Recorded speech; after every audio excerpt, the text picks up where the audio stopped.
오늘 설교 제목은 성도의 그 정체성이란 그런 제목을 정해봤습니다. 우리가 정체성을 정의하다 보면 그 정체성이 뭐냐는 정의가 무려 몇백 가지가 됩니다. 근데 오늘은 그런 많은 정체성 중에서도 특히 우리 성도의 정체성, 또 이 성도의 정체성과 우리 십자가는 어떤 연관이 있는가를 한번 생각해 보도록 하겠습니다. 세상에는 참 그 많은 종교들이 있습니다.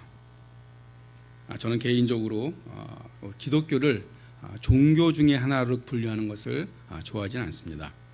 왜냐하면 다른 종교들은 사람들이 만들어낸 종교이지만 기독교는 그렇지 않기 때문에 그렇습니다. 어찌됐든 많은 학자들이 기독교를 종교 중에 하나로 분류하는데, 이 많은 종교들은 각자 자기 나름대로 자신들을 상징하는 그런 상징물을 갖고 있습니다. 불교에서는 연잎을 많이 사용하지요. 또 이슬람에서는 초승달을 사용합니다. 그리고 유대교에서는 다윗의 별이라 해서 큰 별을 사용하고 있습니다. 그런 것들을 다 자신들의 상징으로 사용하고 있는 것이죠. 그럼 우리 기독교는 어떤가요? 우리 기독교는 뭘 상징으로 사용하고 있습니까? 예, 그렇습니다. 우리 기독교는 십자가를 사용하고 있습니다. 근데 우리가 십자가를 잘 생각해 보면 좀 이상한 그런 면이 있죠. 아까 말씀드린 대로 연잎이라든지 초승달이라든지 다윗의 별, 그런 것들은 그렇게 우리에게 무섭거나 또 우리에게 어떤 혐오를 주거나 그런 것은 아니지요. 근데 우리 십자가는 예수님 그 당시를 우리가 돌이켜 보면 어떻게 보면 그 십자가라는 것은 가장 극형에 처한 극형을 받을 그 사람의 사형틀이 되는 것이죠. 그 십자가라는 것은 생각만 해도 무시무시한 그런 아주 엄청난 그런 사형틀이 되는 것입니다. 우리가 중세에 있었던 단두대를 생각해 보면, 단두만 생각하면 그 굉장히 무시무시하고 정말 소름 끼치는 그런 기구인 것이죠. 마찬가지로 이 십자가도 그런 의미에서 본다면 정말 굉장히 우리가 가까이 할 수 없는 그런 기구인 것이죠. 그러나 지금은 많은 사람들이 그 십자가를 귀걸이도 하고 또 목걸이도 하고 또 몸에 장식도 하고 아무 거리낌 없이 우리가 그 십자가를 사용합니다. 그럼 왜 우리가 그 십자가를 이렇게 아무 거리낌 없이, 한번 생각해보면 사형틀이나 같이 무시무시한 것을 우리는 하나의 장식으로 아무 거리낌 없이 사용하게 되었을까요?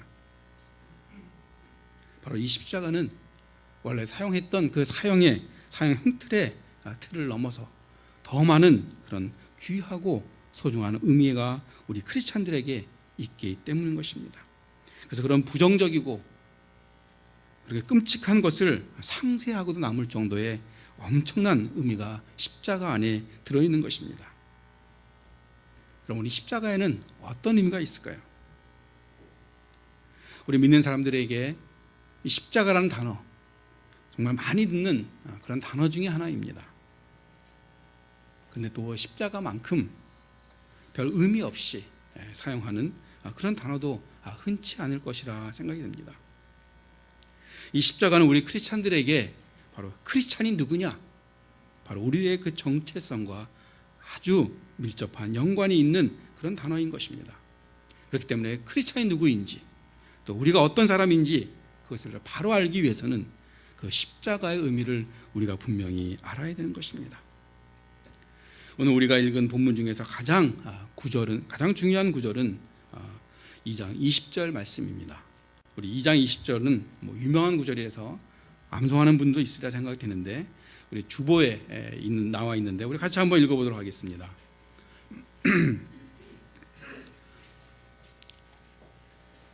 아니면 스크린을 보시면 되겠습니다. 자, 시작. 내가 그리스도와 함께 십자가에 못 박혔나니 그런즉 이제는 내가 산 것이 아니요 오직 내 안에 그리스도께서 사시는 것이라. 이제 내가 육체 가운데 사는 것은 나를 사랑하사 나를 위하여 자기 자신을 버리신 하나님의 아들을 믿는 믿음 안에서 사는 것이다. 사도 바울은 자신은 예수 그리스도와 함께 십자가에 죽었다라고 이야기하고 있습니다. 즉 예수님과 함께 십자가에서 죽임을 당했다라고 이야기하고 있는데, 이게 무슨 말이냐, 무슨 의미가 있는 것이냐 하면은 바로 사도 바울의 그 옛사람, 예수 그리스도를 만나기 전에 그 바울은 이미 죽었다라는 것을 의미하는 것입니다. 다메섹 도상에서 이 사도 바울이 예수님을 만나기 전까지는 바로 그 예수 그리스도를 믿는 사람들을 핍박하던 그런 사람이었습니다. 사도 바울은 율법과 하나님을 열심히 섬기는 사람이었습니다. 그래서 율법에 행하는 대로 그렇게 행하면 하나님을 잘 섬기는 줄 알았습니다. 그래서 예수를 믿는 사람들, 그런 사람들을 잡아가고, 심지어는 스데반 집사가 돌에 맞는 그 현장에 있으면서도 눈 하나 깜짝하지 아니하고 오히려 그 스데반 집사가 돌에 맞아 죽는 것이 당연하다라고 그렇게 여기는, 전혀 국률이 여기는 마음이 없었던 그런 사람이었던 것입니다. 그래서 그는 그 열심으로 담에서까지 내려가서 예수를 믿는 자들을 잡으려고 가는 그 도중에 바로 스데반 집사님은 예수님을 만나게 된 것입니다. 그 예수님을 만난 이후에 스데반 집사님은 완전히 달라지게 된 것입니다. 그의 그 삶이 완전히 달라지게 됐는데, 그를 보고 사도 바울은 자신은 예수 그리스도와 함께 십자가에 죽었다라고 이야기하고 있는 것입니다. 바로 그것은 바로 옛사람, 자신의 옛 습관, 자신의 옛 가치관, 그것을 다 바로 그것들과 단절되는 것을 의미하는 것입니다. 옛사람에서 행했던 일들, 또 옛사람의 그 생각에 의해서 자행됐던 그런 무자비한 그런 일들을 더 이상 하지 않겠다라는 것을 의미하는 것입니다. 바로 옛사람, 그 십자가와 함께 죽은 바울이 이야기하는 그 사람을 이야기하는 것입니다. 오늘 본문에 보면 사도 바울 말고 베드로가 또 등장합니다. 오늘 본문에 게바라고 이야기했는데, 그 게바가 베드로를 이야기합니다. 이 베드로가 안디옥 교회에 있을 때 이방인 크리스찬들, 그 안디옥 교회에 있는 이방인이면서 크리스찬이 된 사람들, 그들 우리가 이방인 크리스찬들이라 이야기하고 있는데, 그들과 같이 식사를 하고 있었습니다. 그러다가 야고보로부터 온 사람들이 내려오니까, 이 야고보라는 것은 누구냐? 바로 예루살렘 교회의 수장인 그 야고보를 이야기합니다. 다시 말해서 예루살렘 교회에서 유대인들이 내려오니까 이 베드로가 이방인 크리스찬들과 같이 식사를 하다가 슬그머니 자리를 피하게 되는 것입니다. 왜냐하면 유대인의 그 관습에 의하면 유대인들이 이방인들과 식사를 같이 하는 것은 바로 부정하다고 규정됐기 때문인 것입니다. 여기 사도 베드로는 크리스찬임에도 불구하고 유대인들이 내려오게 되자 혹시라도 유대인으로서 뭔가 잘못된 걸 잡힐까 봐, 그래서 그 자리를 슬그머니 피하게 된 그런 일이 오늘 본문에 기록되어 있습니다. 근데 이 사도 베드로는 누군가요? 어떤 사람인가요? 물론 예수님의 12제자 중에서 수석 제자이지요. 그러나 사도행전 10장에 보게 되면 로마인 백부장인 그 고넬료가 사도 베드로를 청하는 그 사건이 내려오게 됩니다. 그때 이 베드로는 무엇을 보게 되느냐? 환상을 보게 되는데, 하늘문이 열리면서 보자기가 하늘에서 내려오게 됩니다. 근데 그 보자기 안에는 바로 유대인들 관습에 의하면 부정하다고, 하나님 먹지 말라고 정한 그런 동물들이 있게 되는 것이죠. 보자기에 내려오면서 하늘에서 음성이 나기를 그 안에 있는 것을 잡아 먹으라라고 이렇게 얘기합니다. 그래서 베드로는 자기는 여태까지 하나님이 정한 것, 모세의 율법에서 부정하다 한 것을 입에 댄 적이 없다라고 하면서 그것을 거부하게 됩니다. 하나님 뭐라고 이야기하십니까? 하나님이 정하다, 깨끗하게 한 것을 네가 부정하다 말하지 말라라고 이야기합니다. 그런 환상을 2번 더, 3번을 본 다음에 바로 베드로가 거하는 집에 고넬료가 보낸 사람들이 도착하게 됩니다. 그것은 무엇을 의미합니까? 이제 이방인들이 바로 하나님이 정하기는 이제는 더 이상 율법에 의해서 부정한 것이 아니라 이방인들도 유대인과 똑같이 하나님의 정함, 하나님의 자녀로 믿음으로 구원함을 받을 수 있다는 것을 환상적으로 보여준 그 사건이 있는 것입니다. 그래서 베드로는 고넬료 집에 가서 고넬료에게 복음을 전할 때 바로 그 가정에 예루살렘 교회에 임했던 그런 성령과 똑같은 성령 체험 역사가 일어난 것을 베드로는 체험하게 됩니다. 그런 것을 체험했던 베드로가 오늘 안디옥 교회에서 이방인 교들과 같이 식사하다가 몇몇 유대인들이 예루살렘에서 오니까 그것을 책 잡히지 않아서, 다시 말해서 모세 율법을 따르기 위해서 슬그머니 피하는 그런 나약한 모습, 또 어떻게 보면은 위선적인 그런 모습들을 보이게 된 것입니다. 베드로는 이미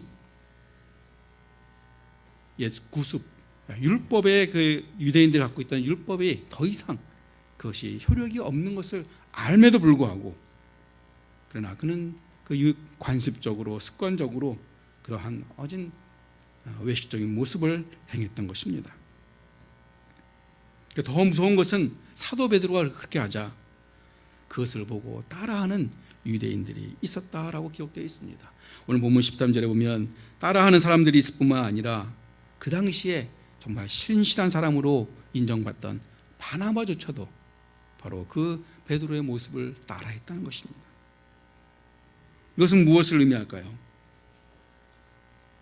바로 베드로, 바나바, 이 유대인들도 바로 여전히 그 옛 습관, 옛 관습에 따르고 있다는 것을 그들은 보여주고 있는 것입니다. 율법적 행위로 구원함을 얻지 못함에도 불구하고 다시 예전으로 돌아가는 그 모습을 답습하고 있는 것입니다. 그래서 사도 바울은 공개적으로 바로 이 베드로를 책망하게 된 것입니다. 그래서 오늘 말씀하신 사도 바울이 이야기한 대로 이제 내가 그리스도와 함께 십자가에 죽었다. 십자가에 죽었다는 것은 바로 이전에 모세 율법에 따르던 내가 이제는 완전히 죽게 되었다는 것을 이야기합니다. 나의 옛 습관이 죽은 것이고 또 내가 옳다고 생각했던 것, 바로 그것을 다 버리는 것입니다. 이것이 바로 크리스찬들의 정체성이라고 볼 수가 있습니다. 정체성이란 내가 누구인지를 아는 것이 정말 중요한 것이죠. 그러나 내가 크리스찬으로서 정체성을 갖는 것은 바로 나의 옛 모습을 십자가 안에서 그리스도와 함께 죽는 것을 의미하는 것입니다. 예전에 내가 좋아했던 것, 또 나를 과시하려고 드러냈던 것, 예전에 내 인생에 내가 주인에 의해서 모든 것을 주관하려 했던 것, 바로 그런 것들을 버리는 것, 바로 그것이 우리가 옛사람을 죽이는 모습인 것입니다. 이렇게 내가 죽는 것이, 그리스도와 함께 십자가에 죽는 것이 바로 크리스찬이 되는 것입니다. 바로 그것이 십자가의 첫 번째 의미가 되는 것입니다. 두 번째, 십자가는 우리들에게 무엇을 의미할까요? 두 번째는 바로 그리스도와 함께 다시 살아나는 것을 의미하는 것입니다. 즉 다시 말해서 그리스도와 함께 십자가에서 옛사람이 죽었다면 이제는 그리스도와 함께 십자가에서 다시 새 사람으로 부활되는 것을 의미하는 것입니다. 그래서 이제는 더 이상 옛사람이 아닌 새 사람의 모습으로, 그리스도 안에서 새롭게 태어난 모습으로 우리가 살아가는 것을 의미하는 것입니다. 바로 크리스찬들은 더 이상 옛사람이 아닌 그리스도를 닮은, 그리스도를 본받은 그런 성품을 지닌 새 사람인 것입니다. 그렇기 때문에 우리는 새로운 소망이 있고 또 새 관습에 따라서 우리는 행동하는 그런 사람들인 것입니다. 예전에 세상만을 바라보던 우리의 그 시각과 우리의 마음이 이제는 변해서 하나님을 바라보고 성경이 정한 대로 성경이 원하는 그런 가치관 그대로 살려고 노력하는 바로 그것이 바로 크리스천들의 모습인 것입니다. 만약 사도 베드로와 같은 그런 상황에 처했을 때 슬그머니 이방 크리스천들을 멀리하는 것이 아니라 바로 그 자리에서 예루살렘에서 온 사람들을 맞이하는 것, 바로 그것이 진정한 올바른 새 사람의 모습일 것입니다. 더 이상 옛날에 율법과 같은 관습에 얽매이지 않는 것을 의미하는 것입니다. 그렇다고 해서 우리가 모든 예전 믿음으로 구원을 얻기 때문에 이제는 우리가 아무렇게나 행동해야 된다는 그런 도덕 폐기론자들을 의미하는 것은 아닙니다. 우리가 행위로 구원받지 않지만 그러나 구원받은 사람으로서 우리는 그리스도를 닮아가는 그런 성화의 단계에서 우리는 마땅히 감사함으로 우리가 행해야 될 일들이 또한 좋은 일들을 선행들을 우리가 행해야 된다는 것을 의미하는 것입니다. 그리스도인은 누구냐? 바로 십자가를 통해서 십자가 안에서 죽고 십자가 안에서 새롭게 태어난 바로 그 사람들이 바로 크리스천들인 것입니다. 예수 그리스도와 함께 죽었다는 것, 그것은 나의 옛 모습들이 다 죽은 것을 의미합니다. 그리스도와 함께 다시 살아났다는 것은 바로 이제 그리스도 안에서 우리가 새 사람이 되었다는 것을 의미합니다. 그래서 우리는 우리 삶 속에서 우리는 다른 모습, 또 우리의 믿음을 통한 그 열매들이 나타나야 되는 것입니다.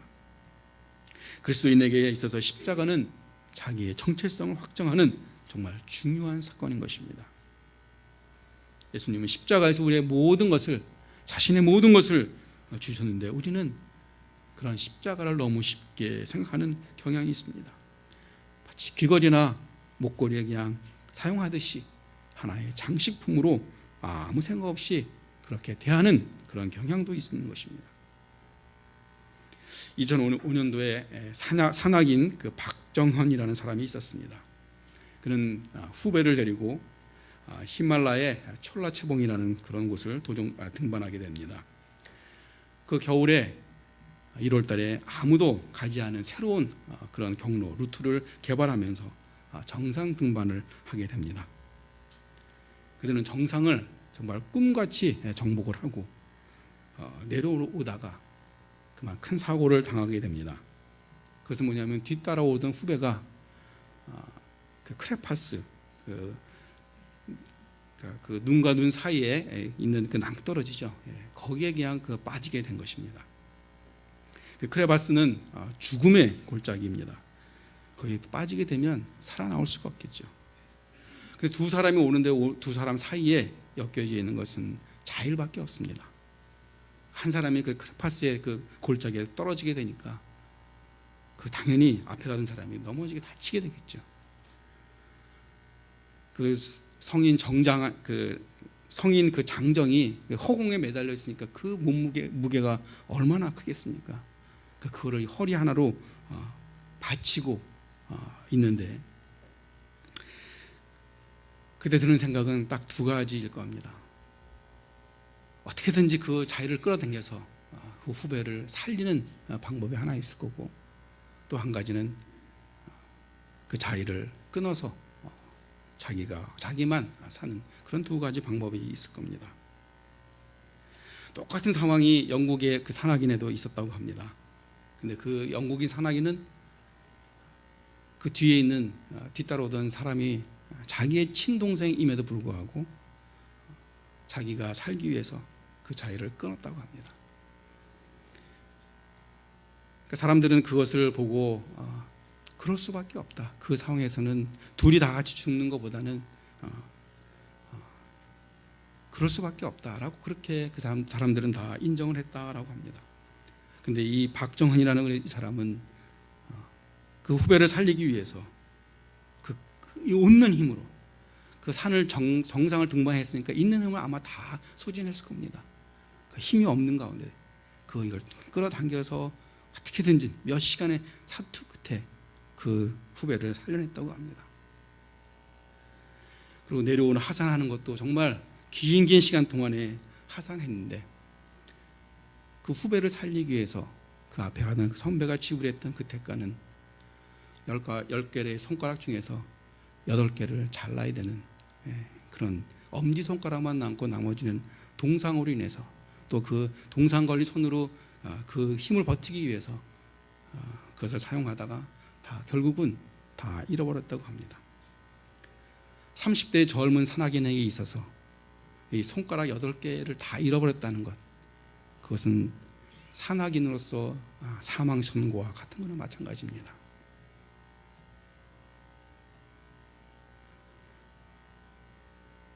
우리가 한 인간이 다른 사람을 구원하기 위해서 손가락 8마디를 주는 것조차 그것도 쉬운 일이 아닌데, 근데 우리 인간으로 오신 우리 예수님께서는 손가락뿐이 아니라 자신의 피와 물을 다 쏟으시면서 십자가에서 우리를 위해서 돌아가셨다는 것입니다. 그런데도 우리는 그 십자가를 생각할 때 너무나 쉽게, 너무나 경솔하게 우리는 생각하는 그런 경향이 있는 것입니다. 우리가 사순절 기한을 맞이하면서 우리가 특별히 크리스찬으로서 우리의 정체성은 무엇이냐? 우리는 십자가가 없으면 우리에게는 아무 의미가 없는 것입니다. 우리 십자가를 통해서 우리는 옛사람이 다 죽었고, 우리 십자가를 통해서 이제는 우리가 새 사람이 되온 것입니다. 사순절 두 번째 주일을 맞이하면서 우리가 이 십자가의 의미와 크리스찬으로서의 나의 정체성은 무엇인가 다시 한번 생각하시며 나를 위해서 돌아가신 주님의 사랑을 느끼시는 한 주간이 되시기를 예수 그리스도의 이름으로 축원합니다. 기도하도록 하겠습니다.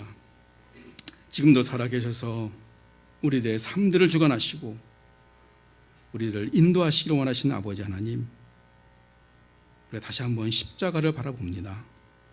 십자가에서 주님은 나를 위해서 또 우리를 위해서 모든 것을 쏟아부으시고 피와 눈물을 쏟으셨건만 우리는 그 십자가를 어떻게 생각하는지 다시 한번 생각할 수 있도록 주께서 인도하여 주시고, 이 사순절 기간에 예수님의 십자가를 다시 한번 생각하는 한 주간이 될 수 있도록 주께서 인도하여 주시옵소서. 주께서 인도하실 걸 믿고 감사드리며 우리를 지켜서 원하신 예수 그리스도 이름으로 기도합니다. 아멘.